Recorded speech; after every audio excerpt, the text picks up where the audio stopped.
நேயர்களுக்கு வணக்கம். அனைத்திந்திய அண்ணா திராவிட முன்னேற்ற கழகத்தின் பொதுச் செயலாளரும் சட்டமன்ற எதிர்க்கட்சி தலைவருமான எடப்பாடி கே பழனிசாமி ஐயா அவர்கள் தமிழகம் முழுவதுமே தொகுதி வாரியா மக்களை காப்போம், தமிழகத்தை மீட்போம் அப்படின்னு சூறாவளி சுற்றுப்பயணம் மேற்கொண்டுட்டு வராரு. இந்த நிலையில அடுத்த கட்டமா கும்மிடிப்பூண்டி தொகுதி மக்களை சந்திச்சு எழுச்சி உரையாற்ற இருக்கிறாரு. கும்மிடிப்பூண்டி தொகுதியில என்ன நிறைகள் இருக்கு, என்னென்ன குறைகள் இருக்கு அப்படின்றத இந்த வீடியோல பார்க்கலாம். தமிழகத்தின் முதல் தொகுதி என்ற பெருமை கொண்ட தொகுதி கும்மிடிப்பூண்டி தொகுதி. அதிமுக 8 முறையும் திமுக 3 முறையும் இங்க வெற்றி பெற்றிருக்காங்க. கும்மிடிப்பூண்டி தொகுதியோட எம்எல்ஏ பேராசிரியர் டி.ஜே. கோவிந்தராஜன்.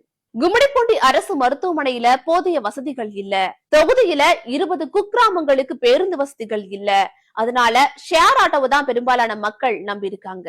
இந்த மாதிரி நிறைய குறைகள் இருக்கு. இதை எதையுமே இந்த தொகுதியோட எம்எல்ஏ நிறைவேற்றல. திமுக இந்த தொகுதியில முன்னணியில இருந்தாலும் அதிமுக வெற்றி பெற நிறைய வாய்ப்பு இருக்கிறதா சொல்லப்படுது. 2026ல இந்த தொகுதியில யாரு வெற்றி பெறுவா அப்படின்னு உங்களுக்கு தெரிஞ்சா கமெண்ட்ல சொல்லிட்டு போங்க.